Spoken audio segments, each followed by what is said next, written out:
Yeah. It's pretty clear now that the risk of infection is not necessarily increased in the chronic lung condition, but the complication is definitively increased. We should be very careful recognizing that when patients have a chronic airway condition, we should be giving all the necessary attention. And I guess the best treatment is prevention. Welcome to the Expand podcast, where we unlock the secrets of respiratory health for healthcare professionals. Join leading experts as we dive into chronic lung diseases and expand your practice. Today we have a podcast very exciting about the main focus on chronic respiratory condition. We're talking here of disease that some of you have, or you know someone that has this disease that has to be of interest for everyone. Asthma, chronic obstructive pulmonary disease, COPD, the umbrella term for emphysema, chronic bronchitis, bronchiectasis. That's people may not know that much, but cystic fibrosis is a form of bronchiectasis. Some other lung condition has as well. We're also going to talk about this in the context of COVID. Who would not be interested in listening about COVID? Because COVID is not to go away. It is still here, endemic. It's not pandemic anymore. Then we have the opportunity to have Dr. Maeve Smith, who is assistant professor in the pulmonary division of the University of Alberta. She has a special interest in lung infection, particularly lung infection in bronchiectasis, and she had widely published in the field. Dr. Smith is also a co-author of the recent British Thoracic Society National Guideline for Bronchiectasis and currently runs the bronchiectasis clinic in the University of Alberta and co-direct the COVID clinic in the same university. She has received a research award from the Scottish Thoracic Society and British Lung Foundation, and she is a member of the American College of Chest Physicians, CHEST, cough expert guideline panel responsible for chest cough guideline and statement.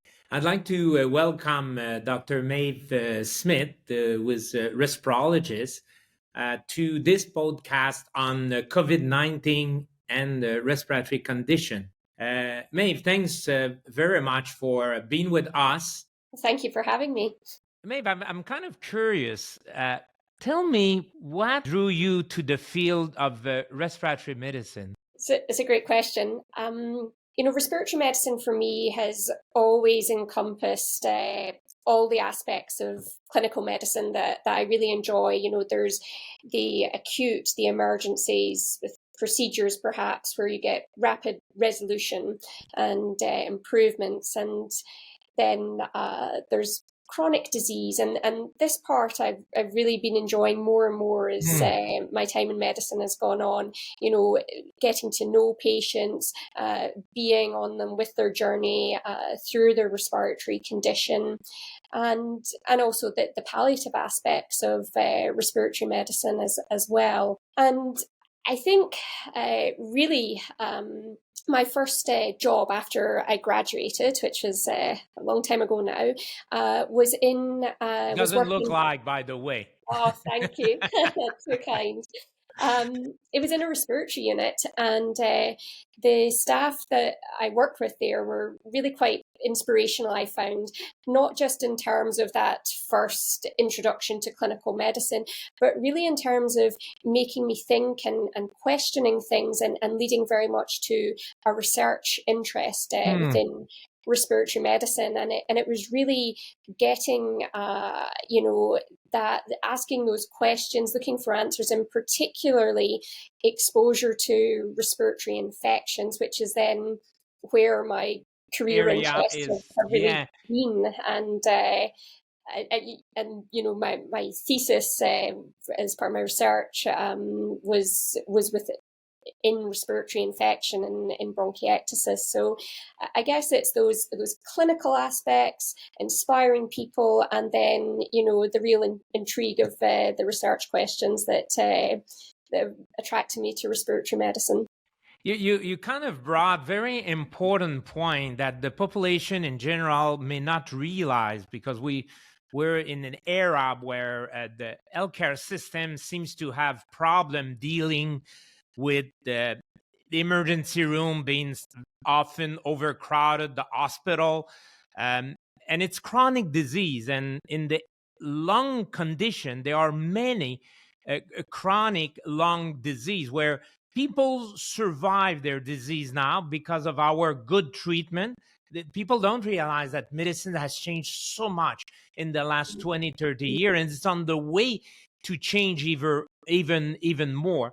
But we often refer to chronic disease, and this is something that is even becoming appealing. Wasn't in my time like 30 years ago when I started. Therefore, what are these chronic disease, lung disease that we're talking about? Can you tell us a little bit more about this? Yeah, I mean, there are many, as you know, respiratory conditions, and ones that affect airways, ones that affect the lungs themselves per se, and then malignancies, cancers and infections. I guess looking towards airways, COPD is, affects between 300 to 400 million globally. And so that's a very common respiratory condition, chronic obstructive pulmonary disease. And asthma, another airways condition, has a similar global burden, and particularly, I think there's increasing prevalence of that, and in higher income countries, 10% of the population are the sort of figures affected with asthma.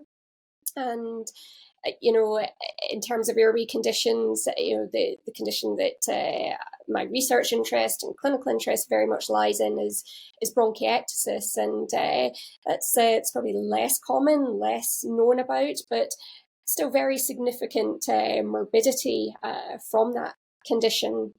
And that encompasses, conditions such as cystic fibrosis as a cause of bronchiectasis, an inherited condition there. And then in terms of, the lungs themselves, I guess, interstitial lung disease, and that's, that's an umbrella term really for a number of different causes where the lungs undergo sort of inflammatory destruction and fibrosis, or a scarring process. Yeah, and we often say lung fibrosis. That's the term that people might hear. Yeah. Lung fibrosis. Yep. Yeah, where the lungs become stiff and breathing is difficult, and often it's an irreversible and progressive, in some cases, process. And so I guess those would be the conditions that would jump to my mind, that would be the common ones, or the terms that people hear. And that's very helpful. And we know some of these conditions can be for the lifespan, starting in childhood, and then in adult, and then as the population is aging, there are certain conditions that you have more time to develop certain disease.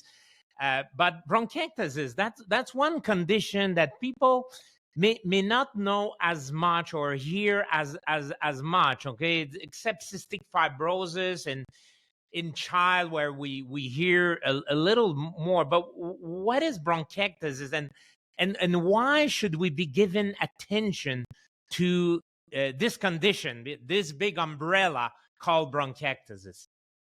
Oh yeah, so bronchiectasis is a condition where the small airways in the lungs have become, for whatever reason, and often we don't know, but for whatever reason, they've become damaged, and they're a bit bigger, they're a bit baggier than they should be, and they don't function normally. And so normally within these small airways, there's a whole system there where anything that we breathe in that we don't want in our lungs is sort of gathered and swept out, all at a microscopic level. And that doesn't happen. And because that doesn't happen, there becomes a buildup of mucus within these abnormal, sort of bigger, baggier, bronchiectatic airways. And the mucus builds up in it, and people need to cough to get rid of the mucus. But this mucus, it's a perfect breeding ground for bacteria. It's warm, it's moist, it's not going anywhere. It's like a stagnant pond. And so people very often with bronchiectasis will have bacteria sitting in their airways, even when they're well.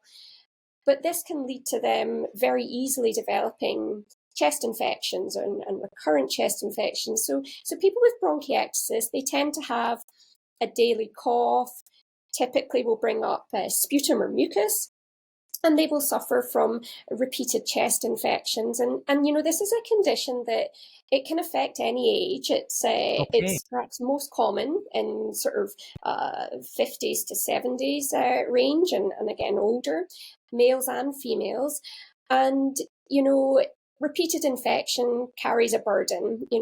It carries a personal burden in terms of health-related quality of life, symptoms, feeling unwell.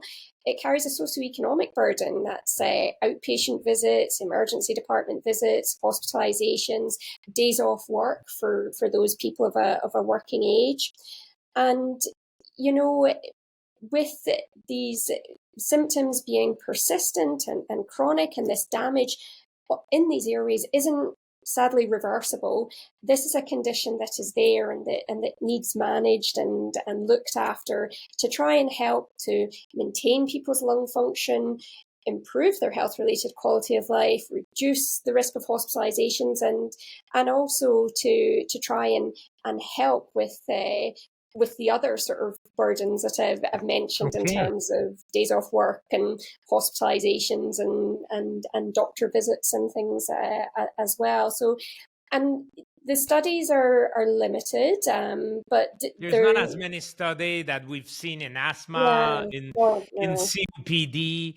But what is interesting about what you're saying is that, but first of all, the symptoms, respiratory symptoms, are not necessarily specific to one condition, and there are many symptoms like cough, productive cough, like having secretion with the cough, breathlessness that will be seen sometime with asthma, with COPD, with bronchiectasis, when people have infection, because bronchiectasis will prone more people, to have infection. But these chronic conditions, although we cannot cure, because that's the nature of most of the chronic disease, we cannot cure the chronic disease, but with the proper diagnosis, we can have a better management, and the management would lead the patient, to avoid the complication and or also have a better quality of life, isn't it?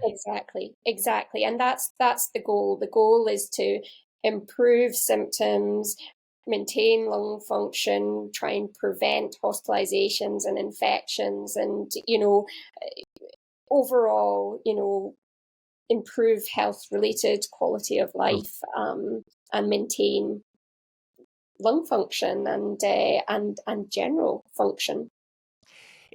We're talking of infection, and when we talk of infection, then at the time of the year, especially in the winter, there are these viral infection that is often the first trigger. Then people can develop bacterial infection. But tell us a little bit more about the viral infection, and that will lead us into the topic of COVID.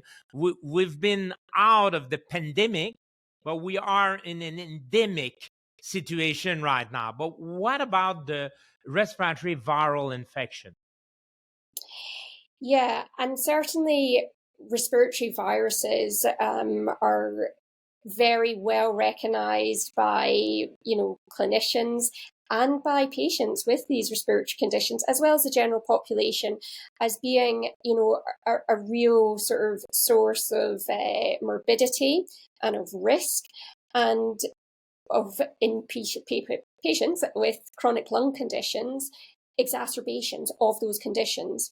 So viral exacerbations or viruses, respiratory viruses, are well recognized to be a trigger in asthma and in COPD, and again in cystic fibrosis. And we know, for example, with the influenza pandemic in 2009, particularly with regard for patients with cystic fibrosis, there were definitely severe outcomes in that population. And so viruses are very much recognised and a cause of concern for patients with chronic lung conditions. And certainly, the SARS-CoV-2 COVID infection has been a great source of fear and discussion. And it happens still nowadays because people should be very much aware that COVID is not going away. We're gonna have, and we have to learn to live with COVID the same way that we have to learn to live with other respiratory virus. But let's talk a little bit more about COVID-19 now, and then we can. Let's talk about COVID-19 and the respiratory system, and then after maybe we can talk about chronic airway disease and COVID-19. Sure, yeah. Well, so SARS-CoV-2 is the virus, as you know, responsible for the condition COVID-19. It's a coronavirus, a member of the coronaviridis family.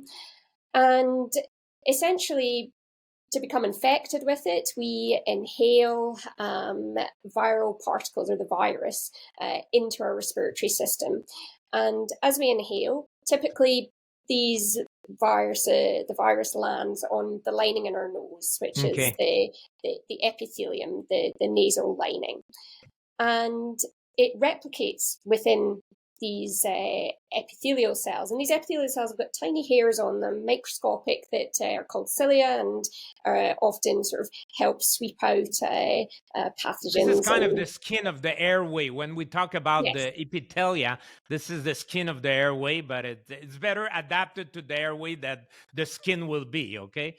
That you have these cilia. Please go ahead. Thanks. Exactly, yeah.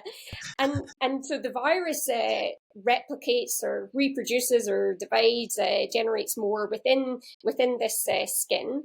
And then it is released from these cells. And as that happens, and this is important, it disrupts the function of these cells. They lose these tiny hairs, and that's important because losing that sort of line of defense, that first sort of army of protection, helps this virus to spread, to disseminate from our nose down into our lower airways and lower sort of respiratory tract. And as it travels down from the nose and by the throat, we can sometimes almost, again at a microscopic level, almost sort of choke or aspirate on secretions that are infected in the throat, which again, it's all helping get this virus down to where it really wants to go and cause trouble in our lower airways. And with SARS-CoV-2, with this virus, where it really wants to go and where it really then causes the most trouble is within the breathing units of the lung, which are called the alveoli.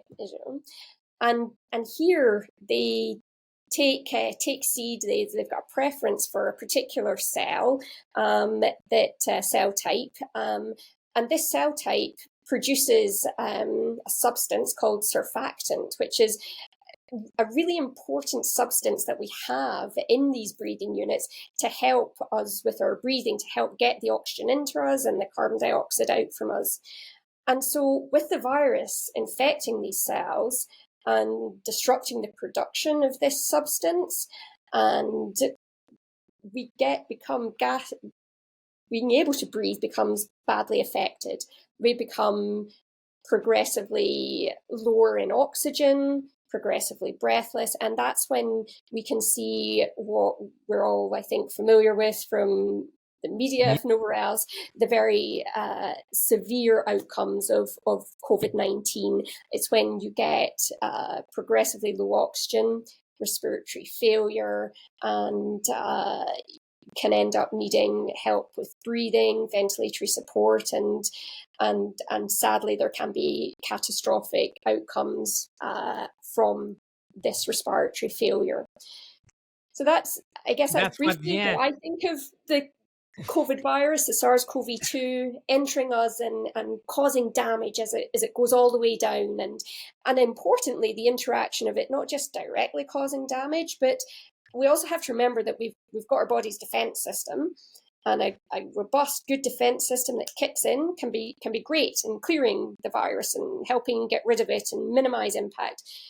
But if that it can also have a collateral damage, which can cause problems itself and can affect how well the cells that have been damaged are able to repair themselves in addition. So I guess that's how I think of the virus itself entering us and affecting us and then causing symptoms and problems at each stage on its journey through the airways. And there's the whole spectrum, okay, from having the infection in the upper airway, and then some people that remain mainly the consequence, but then for other people it goes down the whole airway tree and then the lung, and there is, as you said, like an inflammatory process that make some damage, and there are consequences to that damage, either further infection like bacterial infection or complication on the long term. And some people unfortunately need to be hospitalized, or even some people still die from COVID. We're going to come back to that, but can we distinguish the infection, COVID infection, with the other respiratory viral infection? Yeah, I mean, it's very interesting, particularly, so if we look, say if we look at flu, influenza, influenza causes 1 billion cases annually globally, and, between 250 to 650,000 deaths annually. So it's recognized as there, and it's common and a problem, and yet it behaves quite differently clinically from the SARS-CoV-2 virus, although both are obviously respiratory viruses. So with influenza, when you first get infected, when you first breathe it in and become infected, you tend to get symptoms almost straight away on day one. And if we're looking at it in a laboratory, we would say that the viral levels or titers will start to rise then. And they tend to peak at day 2 or 3, and then they tend to subside, these levels, by day 8 or 9. And the symptoms very much follow that as well. And the symptoms would be, sort of your upper respiratory tract symptoms, sore throat, cough, runny nose, congestion, and often a fever. Now, with SARS-CoV-2, you breathe it in, and people typically remain asymptomatic, so no symptoms. They're completely unaware they've been infected for between 3 to 5 days. I think sort of median of 4.8 days was what they came out with. But it's kind of longer. That period is longer. Okay. And then similarly, again, the peak tends to be at a week. You're going to start to hit your most severe symptoms at approximately a week. And if you think of what we've just said about influenza, that's when they're starting to come back right back down, getting close to back to normal. But no, it's at a week where things are starting to really peak with the SARS-CoV-2 virus. And then again, it's a much longer time frame, and it's all matched or correlated with the symptoms as well, taking the same length of time to start to sort of ease off. And I guess the others there are several differences, but I guess one of the other really important differences is the areas in the body where the SARS-CoV-2 virus can likes to target and infect is quite different in many ways from influenza. For example, the SARS-CoV-2 might go to your kidney cells, your gastrointestinal, your GI tract cells or lining as well, whereas the influenza virus will tend to stick a lot more to the respiratory tract. And those, in terms of complication, like if we're now looking at, and then we're going to talk about prevention after, because the thing we want to do with the respiratory virus, if we can avoid them completely by contact, that's one thing, but we can rarely prevent, okay, the respiratory virus from one person to the other, but we would like to prevent the complication. But is there any like lung condition that make people at higher risk of a complication related, okay, to the COVID-19?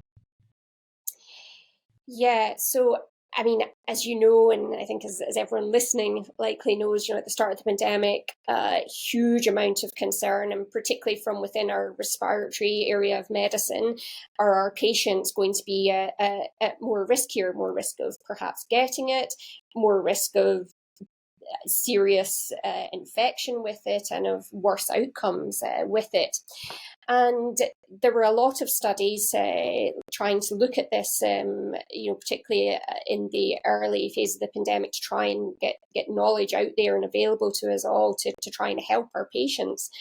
And some of these were a bit fraught, but with sort of difficulties in terms of how we were trying to assimilate the information and get it out there. But I think it's become quite clear that if we look at, say, some of these conditions that we talked about at the start, so COPD, for example, we know that COPD is associated with a greater risk of more severe infection, needing hospitalization. And with severe infection, then unfortunately, it's then associated with a higher chance of mortality or of dying.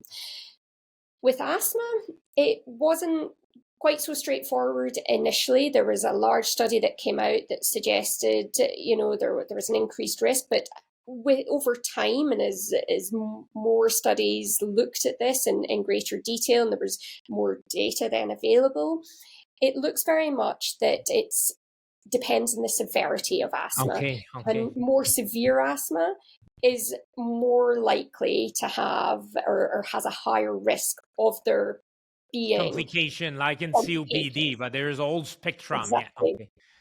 And I think for interstitial lung disease, if we were to look at that, it's much clearer there, and perhaps from very much more the start versus the airways diseases, it's been clear that unfortunately an interstitial lung disease is associated again with more severe looking at patients with an interstitial lung disease and COVID-19, comparing them with a matched group of people, so same age, gender, but no interstitial lung disease. What about bronchiectasis? Do we know anything about bronchiectasis and the complication of COVID-19 being higher? So the evidence and what's published out there in the literature is very limited for bronchiectasis. And that's really goes along with a lot of the theme of research in bronchiectasis is it's much smaller numbers affected. It's sometimes more difficult to define in terms of, pulling out who actually has this condition and really focusing on those people versus, the picture might be a bit more clouded. Is it really that condition they have or not? So in terms of bronchiectasis, we really don't know. But where we do know a little more is within bronchiectasis caused by cystic fibrosis. That group is better identified. I think that's probably why we know more about this group. Yes. Exactly. Much easier defining and identifying those patients, and as I mentioned, there was huge concern at the start of the pandemic because, as we said before, patients with cystic fibrosis had a very hard time with the influenza, with influenza A back in 2009, with very severe outcomes, and initially it was actually thought that we weren't seeing that many patients with cystic fibrosis in COVID-19, and there were a lot of theories that went out there to try and explain this, including things that, for example, people who have cystic fibrosis were already a lot more used to infection prevention type procedures and methods. They're also a younger population, and COVID-19, as you know, they don't have the more comorbidity that the elderly may have, and so on. Yeah.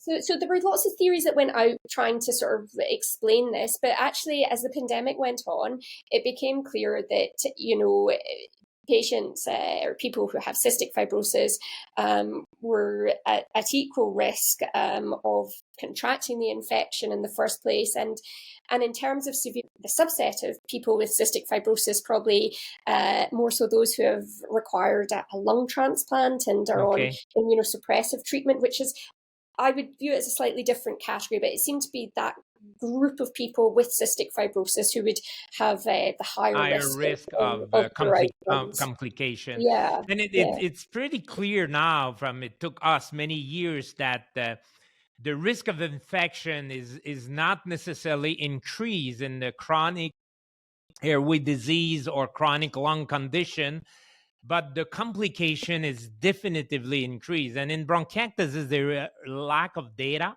It doesn't mean that we should not manage these patients differently than the one where we have the data. And I think we should be very careful recognizing that when patients have a chronic airway condition, including bronchiectasis, that we should be giving all the necessary attention. How can we prevent? In fact, how can we treat? And I guess the best treatment is prevention. Therefore, how can we prevent these complications and even infection from happening? What would you recommend, to the population out there, the patient and healthcare professional? Yeah, absolutely. Never has there been a more truthful adage than prevention is better than cure. Fully agree with you there. And I think we were talking just briefly there about patients who have cystic fibrosis might have been more used to and more familiar with prevention measures. And I think, this is reflected also in other conditions. So, for example, patients with COPD, there were fewer admissions at the start of the pandemic for exacerbations of COPD, classically exacerbations that would be triggered by respiratory viruses.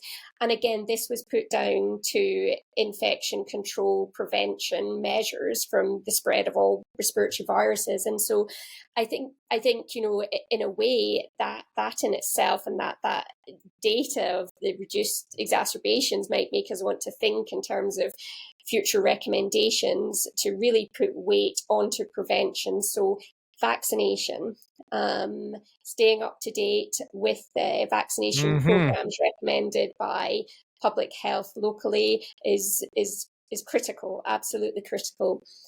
Hand washing. We wouldn't say it too often. Yeah, absolutely. Yeah. And, limiting, being sensible. We all have to live our lives, and that is very important, and very important mentally, and particularly for our patients with chronic respiratory illnesses who may be limited in terms of, day-to-day activities, at baseline. You don't want to try and limit things too much more in terms of mental health as well, but being sensible about your exposures and trying to sort of limit contracting infection. Yeah, think about your elderly. Think about people who may have chronic lung condition, where obviously we don't want to go back to the lockdown that we had during the pandemic. This is, as exactly like you said, this is not a life. Okay, we have to think about our health, which is not only physical, psychological, and so on, but we should be trying to protect the others or protecting ourselves from the other by still wearing the mask. We don't see a lot of people wearing the mask these days. And that's something that people should think about it. Washing their hand, like you said, vaccination being at the top. There is less complication of being vaccinated in preventing complication than the complication related to the vaccination. Remember, there's been million, and there are million and million of people that receive the vaccine, that the complication of the vaccine is minimal, trivial, compare to the complication of spreading the disease, and if you acquire the infection. And that's better than the treatment. But if we are in the situation where we have the infection, there are also treatment, and those treatments should probably be reserved to the elderly and the population at risk. And there are some oral treatment that can be used, and if you're in hospital, other type of treatment. Well, where would you see the position of these treatment, where are still relatively limited, but they are there in the picture to be used in some population? Yeah, I mean, I think, locally here, I work at the University of Alberta Hospital.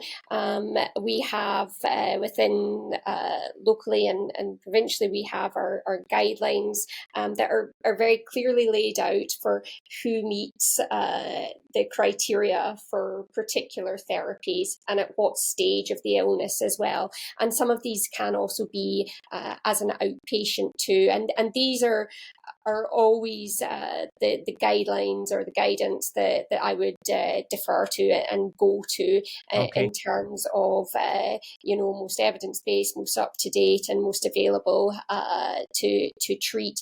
And certainly here in Alberta,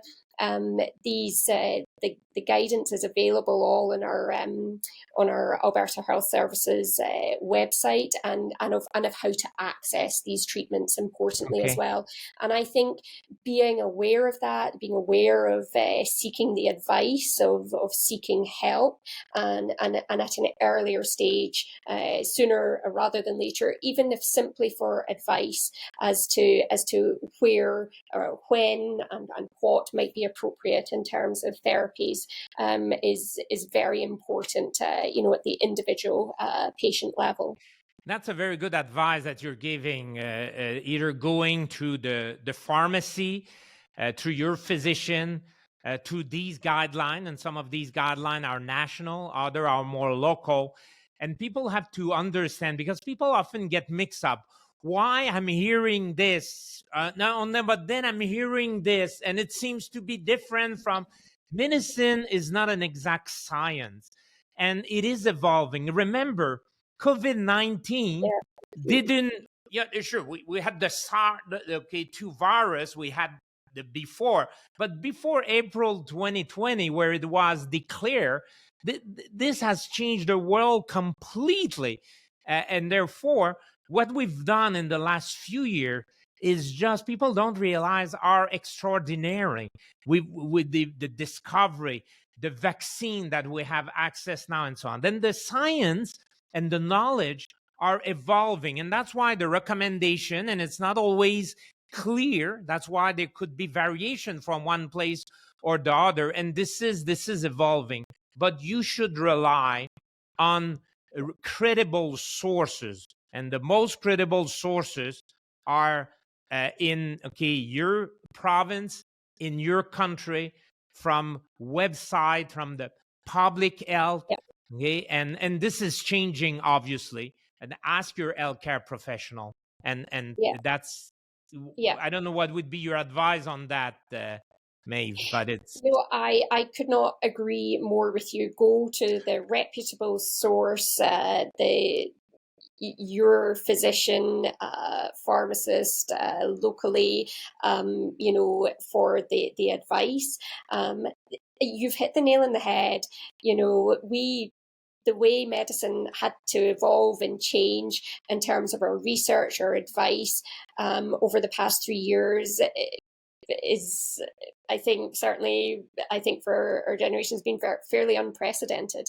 And that's why, when I was talking about, there was some controversy about actual risk with chronic conditions and outcome at the start of the pandemic, a lot of that was because things were evolving, they were changing, Yeah. we were learning more and more, and then having to adapt, and then realizing, well, that might not be the best route, here's a better one. And that's, and for that reason, really it is, as you say, go to your local health trust or board website, your physician's practice for advice and for the most up-to-date guidance, because it does change, because things are still evolving, more therapies are becoming available, and more is being learned about current ones that we are using, and that's really important. And this is why we have this discussion. I don't know if people realize, but this is an open discussion. That's the difference with propaganda. Then it's not a systemic enrollment, and so we're not trying to enroll people in anything. We're just trying to make people understand of what we know, why therefore those recommendations stand now, okay, and in the future with the knowledge that is going to change, then recommendation may be changing. But then you can decide based on people that you trust, and the healthcare system, public health are not there to make any propaganda. They're there, okay, to educate you that you can make a choice knowing what we know, and obviously giving some advice, and that's your decision after all of this. Yeah, and that's critical. Choice and decision is good so long as it is fully informed, and the best and most up-to-date way to stay informed with reliable guide information is from these areas. Maeve, I'd like to end our discussion and talking about you, more also about what you're doing. You're the co-director of the post-COVID-19 clinic, and you're also running the bronchiectasis clinic at the University of Alberta. And that you're the primary focus of research, if I'm not mistaken. Is there anything else you'd like to tell us about your work and about your research? Yeah, well, I mean, I guess we've been talking about COVID. So our post-COVID clinic here at the University of Alberta was a group of us within the Division of Pulmonary Medicine who, around about April 2020, so just several weeks really after the official announcement of the pandemic, we became concerned that there was going to be a lot of long-term issues, and we thought particularly pulmonary issues, and we thought there's going to be a need, and we came together and established our first clinic, our first post-COVID clinic was in June 2020, and that was the first here. Wow, that's quite early. Wow. Yeah, and when we looked at our clinic numbers, we started off with just a limited number of physicians and not too many patients, and it has snowballed. Wow. We don't have much snow here at the moment in Alberta, but really that's my analogy right now. It's snowballed. And interestingly, and we're talking about how medicine and investigations and knowledge evolves and things change. We established this clinic thinking there were going to be a lot of long-term pulmonary complications. And whilst there are some pulmonary complications, what we have learned is that very commonly people are suffering from neurocognitive problems, fatigue, anxiety, autonomic disturbance, so affecting blood pressure and heart rate, as well as a whole host. It's a very, very heterogeneous condition. That's what we call long COVID, in fact. Long that is, COVID. Yeah. These symptoms that either persist or are thought to be related to the original infection, still present, at least 12 weeks from the original infection. And the numbers are staggering, and our clinic has changed massively. We are now a team with an occupational therapist, a physical therapist, a psychologist, a dietitian, physiatry support, and our program has become provincial, and and serves the entire province with base clinics in Congratulations Edmonton to and this. Calgary. So that's there's been a lot of work invested in that, and by many people as it grew and as we realized and learned more and more over the past few years. And yeah, my bronchiectasis clinic. So I started that up here when I first began working at the University of Alberta, and started out as patients from within my general pulmonary clinic, and now it's a full day weekly clinic, and with respiratory therapist support. And really that's seeing and managing or helping to manage patients with bronchiectasis. So it's distinct from our cystic fibrosis clinic, but all other causes of bronchiectasis. And we teach on airway clearance and recommend on exercise programs and pulmonary rehabilitation and therapies that are available even though not licensed, such as inhaled antibiotics or long-term anti-inflammatory medicines. And it's been very much trying to build a clinic that is sort of really dedicated to managing patients with bronchiectasis, and then hopefully as more studies and trials are happening, making these potentially available to the patients in the clinic too, as well as trying to learn and understand more about the condition. And certainly I think within worldwide, but talking here in Canada, the interest in bronchiectasis has increased Rising. This is really changing. Yeah. Yeah. And I think people have to understand that it is important that there are a center of excellency, expertise, like you've been talking about the long COVID, the clinic, or the COVID clinic. We've been talking of the bronchiectasis clinic. There is still a lot that we need to know about these disease, and from a clinical practical point of view, and from a research point of view. And these clinics are very important. We do have these clinics in Canada. This is really important for clinical practice, setting the example, implementing what we already know through guideline, and also for the research. Okay, then those are very good examples that you're giving. Because being able to have people with the condition that you want to find out answers to the pressing questions, that you have those patients there to help facilitate answering, exploring problems that they have to try and help answer the questions. It's absolutely critical. And certainly when we established our post-COVID clinic, one of the things we did at the very start was to make sure we captured everybody's data, clinical data, anonymized, and all within a database structure, so that we could then learn, well, actually, maybe people don't need this laboratory investigation before they come to the clinic, but maybe they do need this looked at. And that's something that we go back to time and time again when developing how our clinic flows. So yeah, absolutely, having specialist clinics is so important. I hope primarily, obviously, the most important thing is to provide the absolute best care that you can to your patients, but also to try and help to learn more so that you can continue to do that. Yeah.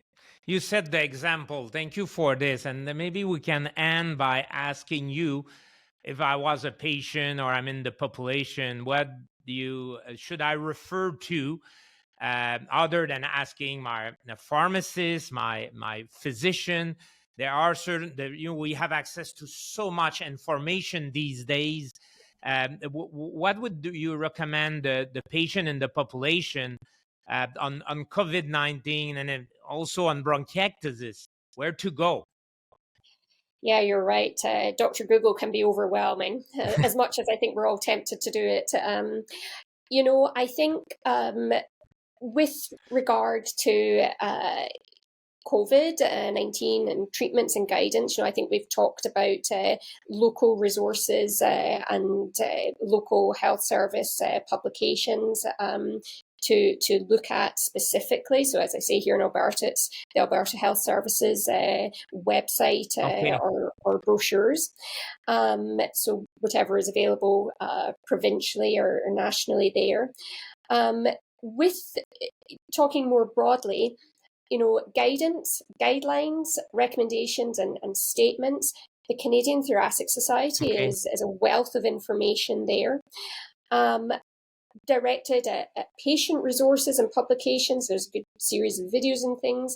The Canadian Lung Health Association, they have excellent resources for patients, and here also Respi Plus would also be sources of reputable evidence-based, reviewed by the professionals before being put onto these platforms.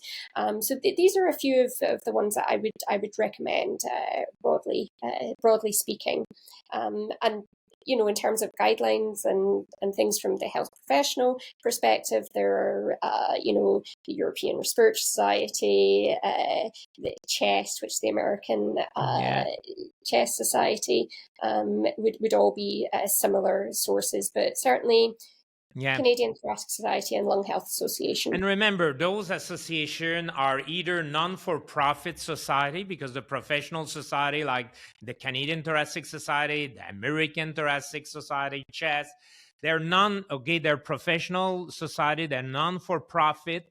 And you obviously the Lung Association, either in your province or the Canadian Lung Association, they're charity organization, but they are supported by group of people. They're working for the interests of patient. Respi Plus with their website, they are non-for-profit, and they are supported by LCAP professional and work with patient engagement that is really professional and patient-centered.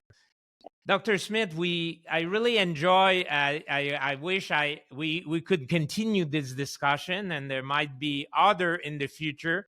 I would really like to thank you very much, and I'm sure this is what people listening to you, will say. Thanks, for giving us this opportunity and for your advice. Well, thank you very much for having me. It's been a really enjoyable conversation, so thank you. Thanks for listening to the Expand podcast. Stay tuned and listen to other episodes on chroniclungdiseases.com/podcast.